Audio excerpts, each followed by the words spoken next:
अंदर आप सबको पता है राजस्थान के अंदर एक बुक संचालित है जिसका नाम है सूचना प्रौद्योगिकी की अवधारणा, और इसका जो चैप्टर नंबर 3 है वर्कशीट के अंदर क्या तत्व यानी एलिमेंट को जोड़ना। इस चैप्टर के हम क्वेश्चन आंसर जो बुक के पीछे दे रखे हैं इनको हल करेंगे। तो हमारा जो पहला क्वेश्चन है, एक चार्ट को संपादित यानी एडिट करने के लिए आप कर सकते हैं, यानी अगर आपको कोई चार्ट बना रखा है उसको एडिट करना तो आप क्या करोगे, चार्ट ऑब्जेक्ट पर क्लिक करोगे, चार्ट ऑब्जेक्ट को क्लिक करें और खींचे, चार्ट ऑब्जेक्ट पर डबल क्लिक करें या इनमें से कोई नहीं। तो हम क्या करेंगे, चार्ट ऑब्जेक्ट पर क्या करेंगे, डबल क्लिक करेंगे। से आंसर इसका क्या है, सही है। प्रत्येक एक्सेल फाइल, जो प्रत्येक एक्सेल फाइल है उसके अंदर क्या होता है, टेक्स्ट और डेटा को शामिल कर सकते हैं, तो बिल्कुल सही बात है, ये तो सही है। संशोधित किया जा सकता है, बिल्कुल सही है। वर्कशीट और चार्ट सीट सहित कई सीटों को रख सकती है, तो ये भी बात क्या है, सही है। तो इसका सही आंसर उपरोक्त सभी, दे आंसर इसका क्या है, सही है। अगला देखो, आप एक चार्ट को बनाने के लिए क्या प्रयोग करते हैं, यानी एक्सेल के अंदर वो चार्ट बनाना तो आप क्या, pie wizard, excel wizard, data wizard या चार्ट विजार्ड। तो हम किसका इस्तेमाल करते हैं, चार्ट विजार्ड, दे आंसर इसका क्या है, सही है।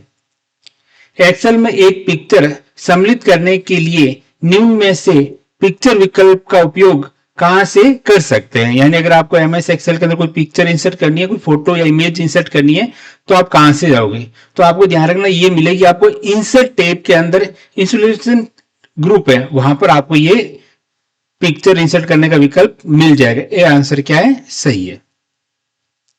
निम्नलिखित में से कौन सा एब्सोल्यूट सेल रेफरेंस है, ठीक है, पहला है, दूसरा, से या दे, तो इसका सही आंसर है ब। जो एब्सोल्यूट सेल रेफरेंस क्या होता है, जिसके अंदर जो सेल का रेफरेंस आप सबको पता ही है, क्या लिखा जाता है, सबसे पहले हेडिंग लिखी जाती है, जैसे ए नंबर कॉलम है और 1 नंबर क्या है, सेल है, तो ये क्या है, सेल रेफरेंस। अगर आप इसके आगे किसका चिन्ह लगा, तो दोनों के आगे डॉलर का चिन्ह लगा लेते हो, तो ये फिक्स सेल एड्रेस होता है, जिसको एब्सोल्यूट सेल रेफरेंस कहते हैं। बे आंसर इसका क्या है, सही है। जो निम्न विकल्पों में से पेज सेटअप डायलॉग बॉक्स में सेट नहीं किया जा सकते हैं, जो पेज सेटअप डायलॉग बॉक्स है वहां पर आप कौन से प्रक्रिया नहीं करते, प्रिंटर का चयन, वर्टिकल और हॉरिजॉन्टल प्लेसमेंट, ओरिएंटेशन, रो और कॉलम का टाइटल। तो देखो, रो और कॉलम का टाइटल सेट कर सकते हैं, ओरिएंटेशन भी कर सकते हैं, प्लेसमेंट भी कर सकते हैं, लेकिन जो प्रिंटर का चयन है वो आपको प्रिंट डायलॉग बॉक्स के अंदर मिलेगा, पेज सेटअप डायलॉग बॉक्स के अंदर नहीं मिलेगा प्रिंट का चयन करने का विकल्प। तो ये आंसर इसका क्या है, एकदम सही है। अगला देखो, जो अति लघुत्तम क्वेश्चन है, एक्सेल चार्ट विजार्ड किसके लिए प्रयोग किया जाता है, जो एक्सेल के अंदर चार्ट विजार्ड है वो किसके लिए प्रयोग किया जाता है। एक्सेल के अंदर जो चार्ट विजार्ड का प्रयोग डेटा को विभिन्न प्रकार के चार्ट के रूप में बनाने और कस्टमाइज करने के लिए हम किसका इस्तेमाल करते हैं, चार्ट विजार्ड का इस्तेमाल करते हैं। यानी एक्सेल के अंदर आपको विभिन्न प्रकार के चार्ट बनाने और उनको कस्टमाइज करना है, तो आप किसका इस्तेमाल करोगे, चार्ट विजार्ड का इस्तेमाल करोगे। अगला है तो चार्ट जो डेटा रुझान या ट्रेड को प्रदर्शित करने के लिए सबसे उपयुक्त है। जो अगर कोई भी डेटा है जो समय के साथ बदलाव हो रहा है, जिसे हम ट्रेड कहते हैं, रुझान कहते हैं, उसके लिए हम इस्तेमाल करते हैं लाइन चार्ट का। किसका इस्तेमाल करते हैं, लाइन चार्ट का। लीजेंड क्या होते हैं, तो ध्यान रखना, जब चार्ट के अंदर जो सीरीज बनी होती है ना, ये एक प्रकार के लेबल होते हैं। क्या होते हैं, एक प्रकार का लेबल यानी कोई नाम होता है ना, जो विभिन्न सीरीज को चिन्हित करने के लिए उपयोग किया जाता है। जैसे चार्ट के अंदर बहुत सारी सीरीज है, उनको हम अलग चिन्हित करने के लिए हम किसका इस्तेमाल करते हैं, लीजेंड का इस्तेमाल करते हैं। ये लेबल्स एक प्रतीक या रंग या पैटर्न से संलग्न रहते हैं जो कि चार्ट की सीरीज के साथ संबंध होते हैं। तो ध्यान रखना, जैसे अगर कोई चार्ट है जो नीचे आप अलग अलग कलर से बता रहा हो ना, ये कौन सा शेड या कलर या कुछ चिन्ह बनाए होते हैं, जो हमारे जो चार्ट के अंदर जो सिंबल इस्तेमाल लाइन है या फिर कॉलम है, उनको पहचानने में हमारी हेल्प करते हैं, उसको हम क्या कहते हैं, लीजेंड कहते हैं। पाई चार्ट किसमें उपयोगी होता है, तो देखो, पाई चार्ट की एक वर्ताकार ग्राफ होता है। पाई के चार्ट कैसे होता है, ये वर्ताकार यानी एक सर्किल के अंदर होता है, ठीक है। वह स्थिति जिसमें सापेक्षित अनुपात या पूर्ण में किसी वस्तु का कितना योगदान है प्रदर्शित करना हो तो हम किसका इस्तेमाल करते हैं, पाई चार्ट का इस्तेमाल करते हो। यानी अगर हमें जो कंट्रीब्यूशन है, अगर कोई वस्तु बहुत सारी वस्तुओं से मिलकर बनी है तो उसके योगदान को प्रदर्शित करना है तो उसके लिए हम पाई चार्ट का इस्तेमाल कर रहे हो। उदाहरण के लिए जैसे हमारे पास 3 सब्जेक्ट हैं, ठीक है, जैसे मैं ऐसे एक बना लेता हूं, ठीक है, जैसे मान लो हिंदी का मैं 100 में से हिंदी का कितने या 180 में से हिंदी के कितने, जैसे यहाँ पर हिंदी है, ये इंग्लिश है, ये कंप्यूटर है, ठीक है। तो इस प्रकार अगर आप कोई नंबर है कंट्रीब्यूशन से मिलकर बने होते हैं उनके लिए हम किसका इस्तेमाल करते हैं, पाई चार्ट का। स्पार्क लाइन को परिभाषित दे दो तो स्पार्क लाइन क्या होती है, एक बहुत ही छोटी लाइन चार्ट है जो कि आमतौर बिना अक्ष और निर्देशांक के बनाई जाती है। तो स्पार्क लाइन क्या होती है, जैसे अगर कोई भी कॉलम के अंदर या सेल के अंदर वैल्यू है, उस वैल्यू के अनुपात में अगर आपको कोई जैसे लाइन बनानी है उसी सेल के अंदर, तो उसके अंदर किसका स्पार्क लाइन का हम क्या करते हैं, इस्तेमाल करते हैं। अब हमारे पास से देखो लघुतरात्मक क्वेश्चन, चार्ट का क्या महत्व है।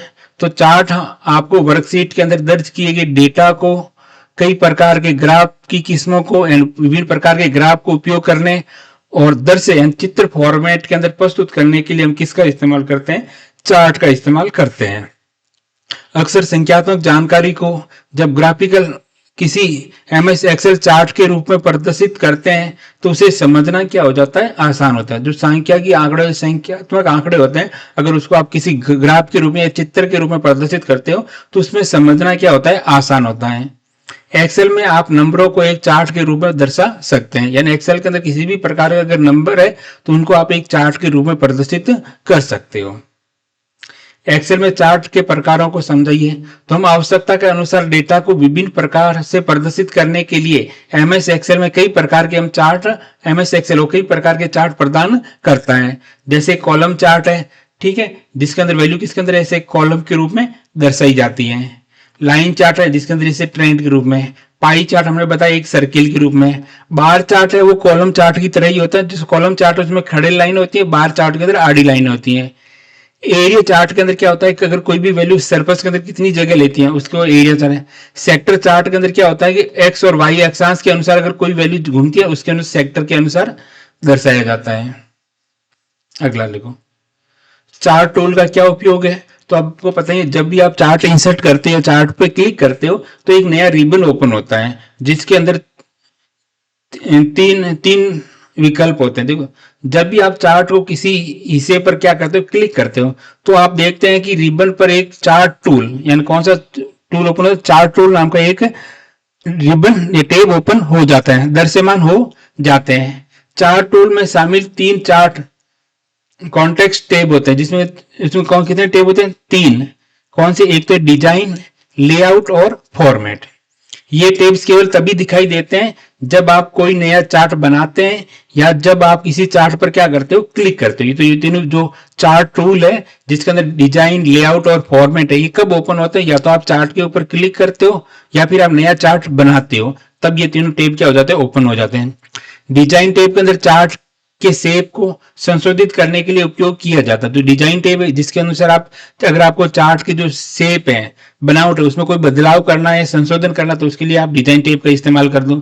लेआउट टैब के अंदर चार्ट से संबंधित विभिन्न प्रकार के जो कंपोनेंट है, ठीक है, उनमें अगर आप किसी को जोड़ना है या कैसे दिखाई देने, चार्ट कैसे दिखेंगे के तरीके को मैं क्या कर सकता, परिवर्तन करने के लिए इसका उपयोग किया जाता है।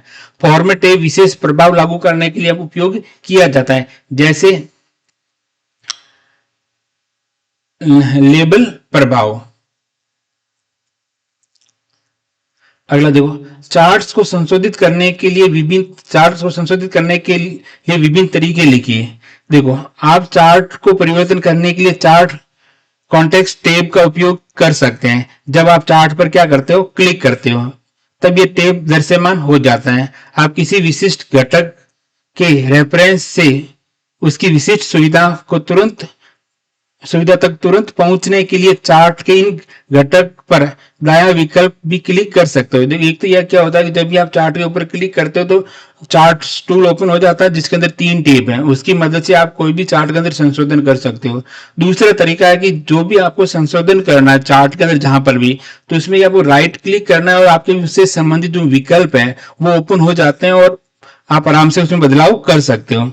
उदाहरण के लिए यदि आपके चार्ट में प्लॉट एरिया पर क्लिक करते हैं तो चार्ट को format plot area dialog box प्रदर्शित हो जाएगा। उसी प्रकार यदि आप चार्ट के किसी एक्सेस पर क्लिक करते हैं तो आपको फॉर्मेट एक्सेस डायलॉग बॉक्स प्रदर्शित हो जाएगा। इन डायलॉग बॉक्सों का उपयोग करके आप चार्ट के अंदर परिवर्तन कर सकते हैं। अगला देखो, सेल रेफरेंस कैलकुलेशन में कैसे उपयोगी है। तो हमने बताया था ना, जो कोई भी हम सेल के अंदर कोई भी फॉर्मूला लिखते हैं जैसे A1 प्लस A2, इसका मतलब क्या, A1 और A2 क्या है, सेल का रेफरेंस है और प्लस क्या है, ऑपरेटर है। ठीक है, तो इसको हम क्या कहते हैं, सेल रेफरेंस कहते हैं। एक्सेल में फॉर्मूला बनाने के लिए रेफरेंस एक महत्वपूर्ण हिस्सा है। यानी एक्सेल के अंदर आप कोई भी फॉर्मूला बनाते हो तो उसके लिए हमें रेफरेंस, सेल रेफरेंस एक महत्वपूर्ण हिस्सा है। यानी रेफरेंस तो हमें देना ही पड़ता है। ये विशेष सेल की वैल्यू में परिवर्तन होने पर सेल रेफरेंस आपको फॉर्मूले को स्वचालित रूप से अपडेट कर देता है। तो इसका बेनिफिट क्या है, जैसे मान लो ए सेल के अंदर 5 है और A2 के अंदर 7 है, तो रिजल्ट तो 12 आ गया। और जब भविष्य में आगे कभी भी आप A1 के अंदर 10 कर देते हो, क्या कर देते हो, 10, तो यहां पर इसकी वैल्यू अपने आप क्या हो जाएगी, 17। ये किसकी वजह से हुआ कि आपने सेल रेफरेंस दे दिया। अगर आप डायरेक्ट वैल्यू देकर जोड़ करते 10 और या 7 या 5 और 7 करते, तो अगर आप सेल 1 के अंदर वैल्यू बदल देते हैं तो यहां पर कोई बदलाव नहीं होता। सेल रेफरेंस आपको ध्यान रखना हमेशा 2 प्रकार होता है, एक तो रिलेटिव होता है, एक एब्सोल्यूट होता है। तो ध्यान रखना, जब मैं ऐसे सीधे लिख दूं A1 और A2, ये सेल रेफरेंस है, लेकिन ये क्या है, रिलेटिव सेल रेफरेंस है, एब्सोल्यूट नहीं है। तो इसमें क्या होगा कि जब आप इसको ड्रैग या ड्रॉप करेंगे कहीं और जगह लेके जाओगे तो होगा क्या कि इसका जो फॉर्मूला है वो कॉपी हो जाएगा और इस सेल के अकॉर्डिंग दूसरा सेल रेफरेंस अपने आप आ जाएगा। डिफॉल्ट रूप से सेल रेफरेंस रिलेटिव होता है। उदाहरण के लिए यहां पर जैसे ये लिख लेते हैं, आप थोड़ी सी गलती होगी, जैसे A1 कॉलम और रोज दोनों की लोकेशन से पहले, इसको थोड़ा सा यहां पर कर, लोकेशन पे अगर डॉलर का जोड़ दे तो रेफरेंस एब्सोल्यूट हो जाता है। तो ध्यान रखना, अगर आप उदाहरण के लिए अगर आप क्या करते तो जैसे $A1, अगर आप ऐसा कर देते हो, यानी ये जो कॉलम है उसके आगे डॉलर और रो है उसके आगे भी क्या लगा लेते हो, डॉलर का चिन्ह लगा लेते हो, तो ये क्या होता है, एब्सोल्यूट सेल रेफरेंस हो जाता है। एक्सेल में फंक्शन का कार्य क्या होता है, तो देखो पूर्व निर्धारित जो फॉर्मूले तो उन्हीं को हम क्या कहते हैं, फंक्शन कहते हैं। एक्सेल के अंदर फंक्शन क्या होता है, एक प्रकार के फॉर्मूले होते हैं जिनका अर्थ पहले से क्या डिफाइन होता है, जो एक कैलकुलेशन को निष्पादित करने के लिए एक विशिष्ट मान को एक विशेष क्रम में प्रयोग किया जाता है। तो उसमें क्या होता है कि आपको उसका कैलकुलेशन करने के लिए आपको जिस प्रकार का मान है या जिस प्रकार की वैल्यू है उसके अकॉर्डिंग हमें फॉर्मूले का इस्तेमाल करना होता है। एक साथ हजारों से नंबरों को एक ही पल में जोड़ने के लिए, उसका औसत निकालने के लिए या कई अन्य चीजों की गणना करने के लिए फंक्शन आपको ये सक्षम बनाता है। जैसे 500 वैल्यू के एक साथ 500 सेल की जोड़ करनी है, तो अगर आप इसको प्लस के चिन्ह के द्वारा अगर जोड़ोगे तो 500 बार प्लस का चिन्ह लगाना पड़ेगा। तो उससे अच्छा कि आप सम फंक्शन के द्वारा ये काम चंद सेकंड के पलक झपकते आसानी से कर सकते हो। सभी फंक्शन का एक फंक्शन का क्या होता है, नाम होता है। जितने भी प्रकार के फंक्शन होते हैं उनका एक क्या होता है, फंक्शन नाम होता है। उदाहरण के लिए फंक्शन जो नंबरों को एक साथ जोड़ते हैं उसके लिए हम किसका इस्तेमाल करते हैं, सम फंक्शन का। अगला देखो, एक्सेल में टेबल को सम्मिलित करना समझाइए। यानी एक्सेल के अंदर आप किस प्रकार से टेबल को शामिल कर सकते हो। तो टेबल बनाने के लिए निम्न चरण है। पहले तो आपको टेबल को शामिल करने के लिए इंचित सेल रेंज को क्या करना है, चयन करना है। यानी जिस सेल रेंज को आपको टेबल में बदलना है उसको पहले आपको क्या करना है, सिलेक्ट करना है। सेल रिक्त भी हो सकता है या डेटा रखा हो सकता है। अब ऐसा कोई नियम नहीं है कि जो सेल रेंज आप सिलेक्ट कर रहे हो उसके अंदर वैल्यू हो भी सकती है, नहीं भी हो सकती है। कुछ सेल के अंदर वैल्यू हो सकती है, कुछ सेल क्या हो सकते हैं, खाली हो सकते हैं। आपको इंसर्ट टैब के अंदर टेबल ग्रुप में टेबल पर क्या करना है, क्लिक करना है। इंसर्ट के अंदर आपको देखो या जो टेबल है, टेबल के अंदर एक तो पाइवोट टेबल और एक टेबल, तो आपको किस पर क्लिक करना है, टेबल के ऊपर क्या करना है, क्लिक करना है। यदि चयनित रेंज शीर्षक रो और रो जो डेटा रखती है उसे आप टेबल हेडर की तरह उपयोग करना चाहते हैं। अगर आप जैसे मान लो कोई रेंज सेलेक्ट कर रखी है और उसमें अगर आपने पहली जो रो है उसके अंदर टेबल की क्या दे रखी है, हेडिंग दी, जैसे नेम, फादर नेम, ऐसा कुछ हेडिंग दे रखी है, तो आपको क्या करना, तो माई टेबल हैज हेडर बॉक्स पर क्या करना है, क्लिक करना है। ये देखिए, ये रहा देखो, जैसे ये चेक बॉक्स, इस पे आपको क्या करना है, क्लिक करना है अगर आपको हेडिंग दे रखी है। अगर आपने टेबल के ऊपर अंदर कोई हेडिंग नहीं बना रखी है तो इस पे क्लिक नहीं करना है, और लास्ट में आपको किस पे करना है, ओके पे क्लिक करना है। तो ये रेंज सेलेक्ट करनी है, इंसर्ट के अंदर टेबल के अंदर आपको अगर आप हेडिंग दे दीजिए माई टेबल हैज हेडर्स पे क्लिक करके ओके पे क्या करना है, क्लिक करना है। अगला है डेटा वैलिडेशन। क्या होता है, देखो डेटा वैलिडेशन के माध्यम से आप उपयोगकर्ताओं के द्वारा किसी सेल में दर्ज मानों या डेटा के प्रकार को सीमित किया कर सकते हैं। अगर आप चाहते हो सेल की कुछ रेंज या कुछ स्थान पर आप चाहते हो हर कोई वैल्यू इंसर्ट नहीं कर सके, तो आप क्या कर सकते हो, उसके ऊपर कुछ कंडीशन लगा सकते हो, कुछ शर्त लगा सकते हो, उस शर्त के अकॉर्डिंग वहां पर मान लिखा जा सकता है। उदाहरण के लिए हम डेटा वैलिडेशन का उपयोग करके एक ड्रॉप डाउन सूची बनाकर यह सुनिश्चित कर सकते हैं कि उपयोगकर्ता कुछ दिए गए विकल्पों में से ही डेटा का चुने। यानी एक आप ड्रॉप डाउन लिस्ट बना सकते हैं जिसके अंदर 5-6 नाम दे दें, तो हम कह सकते हैं उसमें जो भी मान दर्ज हो उन 5-6 नाम से ही मान दर्ज कर, इसके अलावा कोई मान नहीं दर्ज कर सके। अब हमारे पास निम्नात्मक क्वेश्चन है, इसको हम थोड़ा सा जल्दी जल्दी करेंगे, ठीक है, क्योंकि इसके तकरीबन 10 क्वेश्चन है और 10 क्वेश्चन करने का मतलब लगभग पूरा चैप्टर वापस क्या करना है, रिवीजन करना है। एक्सेल का उपयोग करके आप चार्ट कैसे बना सकते हैं, चरणों को समझाइए। देखो, सभी चार्ट को बनाने की बुनियादी प्रक्रिया समान है, यानी आप किसी भी प्रकार का चार्ट बनाओ उसमें बनाने की जो प्रक्रिया है, जो बुनियादी तरीका है, वो सबका क्या है, सेम है। चाहे आप किसी भी प्रकार का चार्ट बनाए, आप जैसे ही अपने डेटा को बदलते हैं तो आपका चार्ट स्वचालित रूप से अपडेट यानी बदल जाता है। दूसरी खासियत यह है कि अगर आप जिस टेबल के ऊपर या जिस डेटा के ऊपर आप चार्ट बनाते हो, अगर उस डेटा के अंदर कुछ भी बदलाव करते हो तो चार्ट के अंदर भी अपने आप क्या हो जाता है, बदलाव हो जाता है। आपको बार बार बदलने की या चार्ट को अपडेट करने की आवश्यकता नहीं होती है। इंसर्ट टैब में आप विभिन्न प्रकार के चार्ट को चुन सकते हैं, जैसे लाइन चार्ट, पाई है, एरिया है, कॉलम चार्ट आदि को। एक चार्ट आरेखित बनाने के लिए निम्न चरण होते हैं। पहला स्टेप क्या है, सबसे पहले वर्कशीट में डेटा दर्ज करें जिसका आप चार्ट प्लॉट करना चाहते हैं। सबसे पहले तो आपको क्या करना है, वर्कशीट के अंदर डाटा दर्ज करना है जिसके ऊपर आप चार्ट बना पाओगे। डेटा वाली सभी सेलों को आपको क्या करना है, चयन करना है जो आप आपके चार्ट में चाहते हैं, और फिर आपको उन सभी सेल का चयन करना है जिनकी वैल्यू आप चार्ट के अंदर चाहते हैं। फिर आपको इंसर्ट टैब के अंदर जाना है और चार्ट ग्रुप में चार्ट टाइप और चार्ट के उप प्रकार का क्या करना है, चयन करना है। या चार्ट ग्रुप के अंदर जाके आप चार्ट का टाइप सेलेक्ट कर सकते हो, और चार्ट टाइप के अंदर भी उसके बहुत सारे प्रकार उप चार्ट मिल जाएंगे, उनका आप क्या करो, चयन करो। चार्ट के टाइटल का चयन करें। अब क्योंकि जब चार्ट बना रहे तो आपको चार्ट का क्या देना है, टाइटल भी देना है। एक चार्ट के लिए एक टाइटल देने के लिए चार्ट पर क्लिक करें। एक तो है कि आप उसी समय चार्ट दे सकते हो, या फिर जब चार्ट इंसर्ट हो जाए तो उस टाइटल पर डबल क्लिक करके भी आप चार्ट इंसर्ट नाम दे सकते हो। अब आप लेआउट टैब को देख सकते हैं। लेआउट टैब पर क्या करें, क्लिक करें। लेबल ग्रुप में उपलब्ध चार्ट टाइटल विकल्प का भी क्या कर सकते हैं, चयन कर सकते हैं। चार्ट टाइटल पर क्लिक करें और एक टाइटल लिखें। इस प्रकार चार्ट के अन्य घटकों को आप क्या कर सकते हो, सेट कर सकते हो। देखो, उदाहरण के लिए जैसे हमारे पास ये एक टेबल है, हमारे पास क्या है, टेबल जिसके अंदर एग्जाम का स्कोर है। तो सबसे पहले हमें उसको क्या करना है, सिलेक्ट करना है। किस में जाना है, इंसर्ट के अंदर किस में जाना है, चार्ट। जैसे हमें कॉलम चार्ट, तो मैंने कॉलम चार्ट पे क्लिक किया तो हमारे कॉलम चार्ट के उप चार्ट है ना, प्रकार है कॉलम चार्ट, वो भी प्रदर्शित हो गए। तो मैं यहाँ से कॉलम का कोई भी उप प्रकार सिलेक्ट करूंगा और जैसे ही ओके पे क्लिक करूंगा तो हमारे सामने इस प्रकार से चार्ट क्या बनकर प्रदर्शित हो जाएगा। अगला देखो, प्रश्न संख्या 2, चार्ट का क्या उपयोग है, एक चार्ट के घटक एलिमेंट समझाइए। अब हमें बताना है कि चार्ट का एक उपयोग क्या है और चार्ट के अंदर कौन कौन से कंपोनेंट होते हैं, एलिमेंट होते हैं, वो हमें बताने हैं।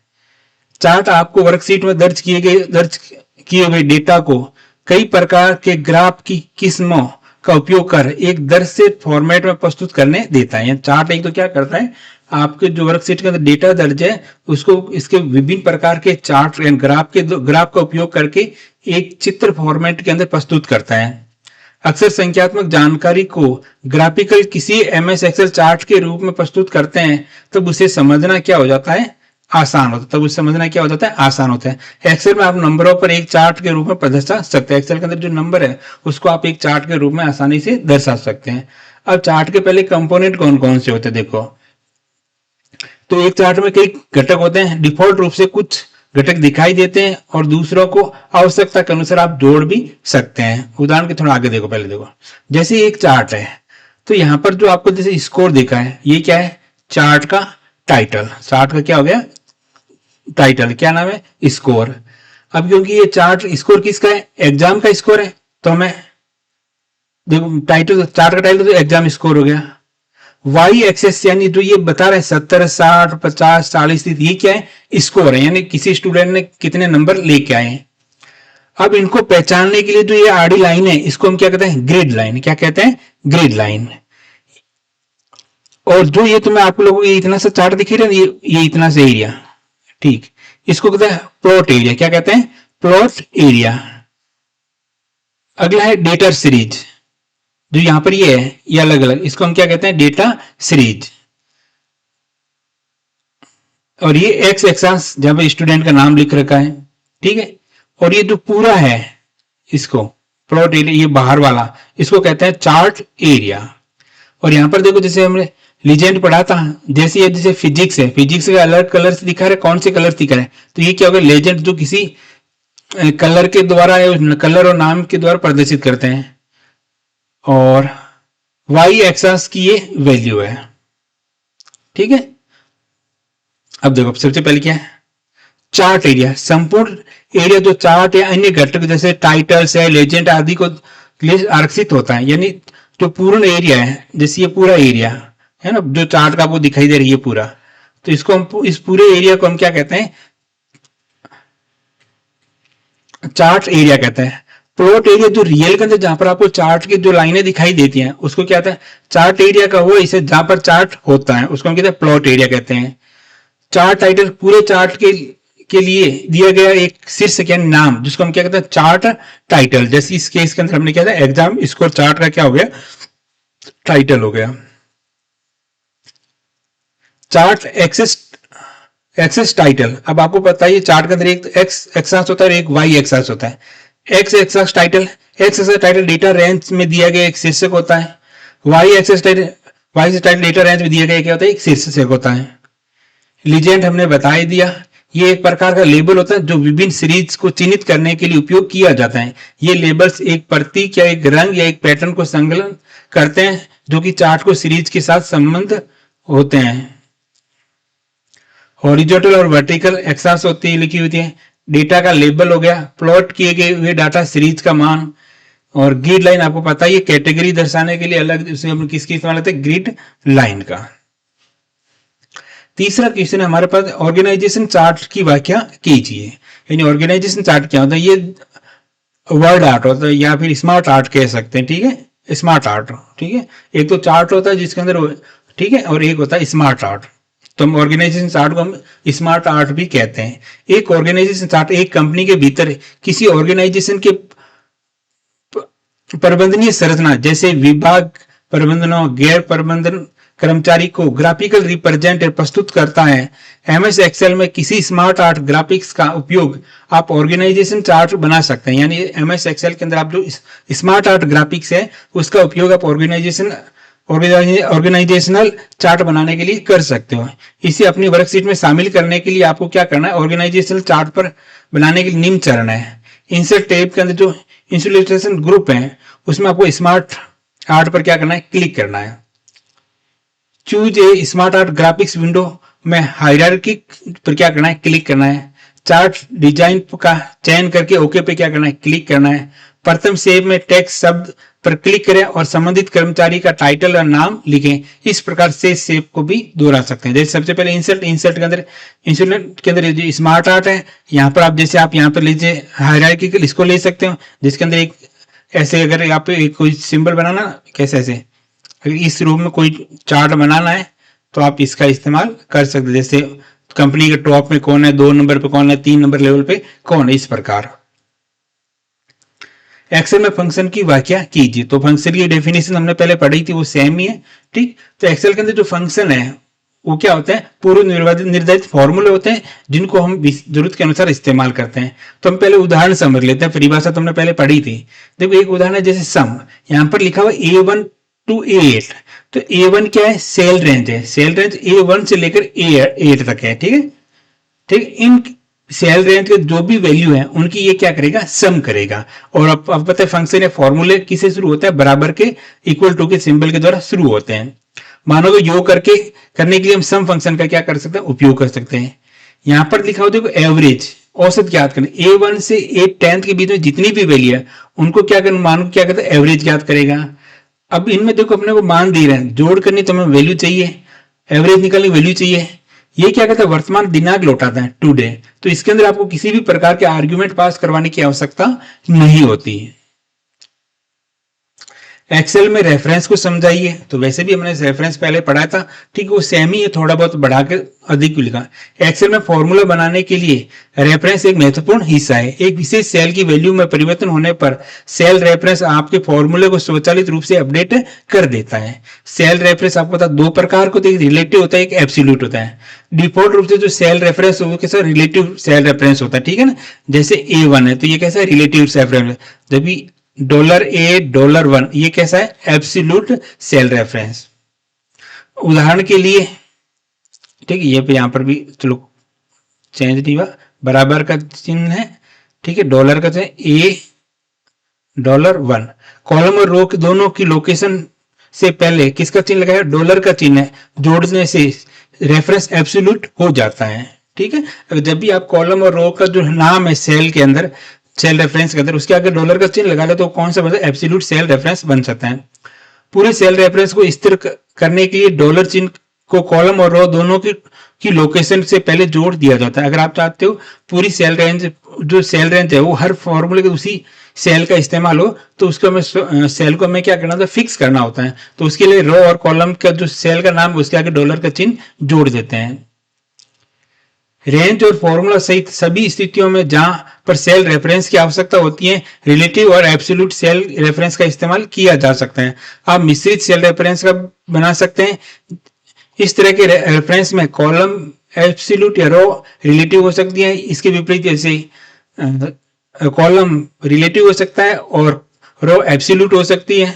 मिश्रित रेफरेंस बनाने के लिए आप बस कॉलम के अक्षर या रो अक्षर के पहले किसका चिन्ह लगाओ, डॉलर का चिन्ह लगा सकते हो। अगला देखो 6, एक्सेल फॉर्म क्या होता है। आप डेटा फॉर्म को एक्सेल में कैसे बना सकते हो। देखो एक्सेल फॉर्म क्या होता है कि जैसे एक्सेल के अंदर, अब जैसे हम एक एक्सेल सीट है जिसके अंदर बहुत सारे कॉलम है, टेबल बहुत बड़ी है।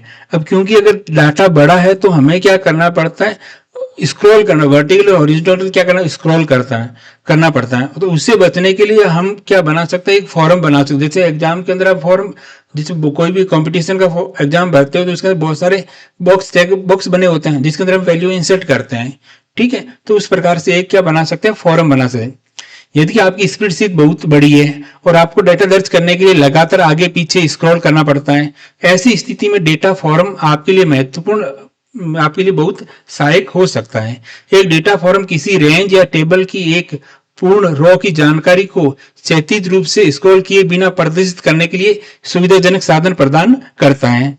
डेटा फॉर्म सभी कॉलमों को प्रदर्शित करता है ताकि आप एक बार में रो के सभी डेटा को देख सकते हैं। और डेटा फॉर्म बनाने के लिए आप निम्न चरण है। तो आपको डेटा फॉर्म बनानी है तो एक तो आपको होम में जाना, और यहाँ पर जो होम का जो यहाँ पर देख रहे हैं क्विक एक्सेस टूल बार, तो यहाँ पर जो एरो की है इस पे क्लिक करना है। अगर यहाँ पर फॉर्म का ऑप्शन है तो ठीक, वरना नहीं।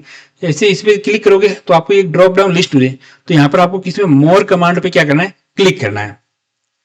मोर कमांड के जैसे कि आप कस्टमाइज के अंदर जाओगे तो यहाँ से आपको जो फॉर्म है उसको क्लिक करके ऐड बटन पे क्या करना है, क्लिक करना है। तो यहाँ पर फॉर्म कमांड यहाँ पर ऐड हो जाएगा। देखो आप क्या, आपको रेंज या टेबल के प्रत्येक कॉलम के ऊपर लेबल जोड़ना चाहिए। यानी टेबल के अंदर पहले आप एक टेबल बनाओगे जिसके अंदर प्रत्येक हेडिंग लिख दोगे पहले से, क्योंकि एक्सेल फॉर्म फील्ड बनाने के लिए इन लेबल का हम क्या करेंगे, उपयोग करते हैं। सेल या टेबल के एक सेल का चयन कर जिसमें आप फॉर्म में जोड़ना चाहते हो। क्योंकि एक्सेस टूल बार के अंदर फॉर्म पे क्लिक करना, वो मैंने सेम बताया, ये सारा ऑप्शन करना है, ठीक है। और लास्ट में यहाँ पर ऐड क्लिक करना है। ठीक है, जो अभी हमने रिपीट किया वही है। अब आगे देखो, जैसे ये टेबल बन गई, ठीक है, अलग अलग कॉलम बना दिया और हमने एक ये फॉर्म तैयार कर दिया, तो हम यहाँ पर डायरेक्ट वैल्यू क्या करें, इंसर्ट कर देंगे और वैल्यू देख भी सकते हैं और डायरेक्ट वैल्यू इंसर्ट भी कर सकते हैं। एक सेल या एक सेल रेंज में डेटा वैलिडेशन को जोड़ने के चरण लिखिए। हमें अगर आपको डेटा वैलिडेशन जोड़ना है तो उसके लिए क्या करोगे, किसी भी सेल या सेल रेंज में डेटा वैलिडेशन जोड़ने के निम्न चरण होते हैं। वैलिडेशन करने के लिए एक या एक से अधिक सेल को सिलेक्ट करना है। हम डेटा वैलिडेशन यानी कंडीशन लगानी है, डेटा वैलिडेशन करना, तो आपको क्या करना है, या तो एक सेल का तो एक से अधिक सेल को पहले क्या करना है, सिलेक्ट करना है। डेटा टाइप के अंदर टेप के डेटा टूल्स ग्रुप में डेटा वैलिडेशन पर क्या करना है, क्लिक करना है। डेटा वैलिडेशन डायलॉग बॉक्स में सेटिंग टैब में अलाउ ड्रॉप डाउन सूची में से उपयुक्त डेटा वैलिडेशन का प्रकार का क्या करना है, चयन करना है। अपने डिजायर्ड चाहे गए वैलिडेशन के अनुसार उचित पैरामीटर को क्या करना है, सेट करना है। रिक्त नल मानों को हैंडल करने के लिए इग्नोर ब्लैक का उपयोग कर सकते हो। सेल चयनित होने पर एक्सेल इनपुट संदेश प्रदर्शित करें और उसके लिए इनपुट मैसेज टेप का उपयोग कर सकते हैं। उपयोगकर्ता द्वारा सेल को इनवैलिड ऐसे डेटा दर्ज करने पर भी अगर कोई त्रुटि का मैसेज प्रदर्शित करना तो एरर अलर्ट का भी उपयोग कर सकते हो। जो सिंपल डेटा सेलेक्ट डेटा का डेटा वैलिडेशन के अंदर सेटिंग के अंदर आपको ये विभिन्न प्रकार की सेटिंग इनमें से किसी का सेलेक्ट करोगे। इनपुट मैसेज के अंदर अगर आपको चाहते हो इस रेंज के अंदर कोई वैल्यू इनपुट कर कोई मैसेज आए तो टाइटल और मैसेज यहाँ पर लिख सकते हो। अगर आप एरर का चाहते हो तो यहाँ पर आपको स्टाइल मिलेगी, एक तो स्टॉप है, ठीक है, ठीक है, इसमें 3 कंडीशन होगी, ठीक है, उनमें से आप जो भी कंडीशन लगा के यहाँ पर मैसेज दे सकते हो। बस यही प्रक्रिया है। देखो, ठीक है, जैसे हमारे पास एक टेबल है जिसके अंदर हम चाहते हैं कि 1 से लेकर 20 तक वैल्यू इंसर्ट हो, तो डेटा वैलिडेशन के अंदर एनी वैल्यू के अंदर क्लिक करोगे, हम वहां पर वोवेल्स वैल्यू कर लेंगे। सेटिंग के अंदर जाके हम लोग वोवेल्स वैल्यू के अंदर B2 कंडीशन लगा दी, बिटवीन 0 से लेकर 20 और ओके पे क्या कर दिया, क्लिक कर दिया। एक्सेल में आप अपने वर्कशीट और वर्कबुक को कैसे साझा एंड शेयर कर सकते हो। तो एक्सेल के अंदर आप कोई भी वर्कशीट बनाते हो उनको भी आप आसानी से क्या कर सकते हो, किसी दूसरे के साथ क्या कर सकते हो, शेयर कर सकते हो। वीडियो बड़ा हो जाएगा तो आप इसको पॉज करके आराम से पढ़ लेना। यदि आप वर्कशीट को शेयर करते हैं और तब आप एक ही समय उसी वर्कबुक अन्य लोगों के साथ क्या कर सकते हो, काम कर सकते हो। अगर आप चाहते हो किसी वर्कशीट के ऊपर एक से अधिक लोग बैठकर अलग अलग स्थानों पर बैठे हैं तो आप वर्कशीट शेयर का विकल्प का इस्तेमाल कर सकते हो, जिस नेटवर्क के माध्यम से वो सामने वाला वर्कशीट को ओपन कर लेगा और आप एक ही समय में एक से अधिक व्यक्ति है वो वर्कशीट के अंदर साथ में क्या कर सकते हैं, काम कर सकते हैं। ठीक है, आराम से पढ़ना, पॉज करके पढ़ लेना, ठीक है, क्योंकि वीडियो बहुत लंबा हो जाएगा। मैं जल्दी का एक्सेल में आप डाटा को आयात, इंपोर्ट और एक्सपोर्ट कैसे कर सकते हो, तो ये भी वही बात है, ठीक, जल्दी से पढ़ लेना आप आराम से। इसमें भी आप क्या होता है, एक्सेल के अंदर जो कोई भी अदर फाइल के डॉक्यूमेंट है, डाटा है, वो आप एक्सेल के अंदर इंपोर्ट भी करते हो और एक्सेल के जो डेटा है वो किसी और फॉर्मेट के अंदर भी एक्सपोर्ट कर सकते हो। यानी एक्सेल फाइल के अंदर कोई डेटा शामिल करते हो, एक्सेल की दूसरी एक्सेल फाइल का भी हो सकता है, कहीं और का भी हो सकता है। तो दूसरी फाइल से किसी एक्सेल फाइल के अंदर लेके तो इंपोर्ट कहलाता है, और एक्सेल के डेटा को किसी और एप्लीकेशन के अंदर भेजते हो तो उसको एक्सपोर्ट कहते हैं। ठीक है, तो आराम से देख लेना, पहला पेज है, आराम से पढ़ लेना। ठीक, हेलो, स्पार्क लाइन क्या होती है, तो ये भी ठीक है, मैंने बताया चार्ट का ही एक प्रकार होता है। ठीक है, तो इसको भी आराम से पढ़ लेना, कोई दिक्कत नहीं, क्योंकि स्पार्क लाइन का क्वेश्चन, छोटा क्वेश्चन पहले ही था, स्टेप यहाँ पर लिखे हुए हैं। ठीक है, जैसे ये देख लो, जैसे अजय है, अजय के ये क्या मार्क्स है। ठीक है, अब हम चाहते हैं कि इसको हमें पता चल जाए कि कब इसकी ग्रोथ हुई है, तो हमने क्या करी, एक सेल के अंदर ही उसकी स्पार्क लाइन इंसर्ट कर ली। जैसे स्टार्टिंग के अंदर वैल्यू थी, बीच में से इसकी वैल्यू अधिक नंबर आए, फिर कम आए, फिर बढ़े, ऐसे। ठीक है, तो ये हमें एक तो रुझान दे देता है कि पूरा चार्ट बनाने की आवश्यकता नहीं है, पूरी वैल्यू देखने की आवश्यकता नहीं है, जिससे आप अंदाजा लग सकते हैं कि भाई इसके अंदर मार्क्स के अंदर कंटिन्यू ग्रोथ हुई है, बीच में कब प्रॉब्लम हुई है, तो ये आसानी से बना सकते हो। तो उम्मीद करता हूँ आपको अच्छी तरह से समझ में आया होगा। मिलते हैं नेक्स्ट वीडियो के अंदर, जिसके अंदर हम चैप्टर नंबर जो हमारा 4 है उसके क्वेश्चन आंसर हल करेंगे। धन्यवाद।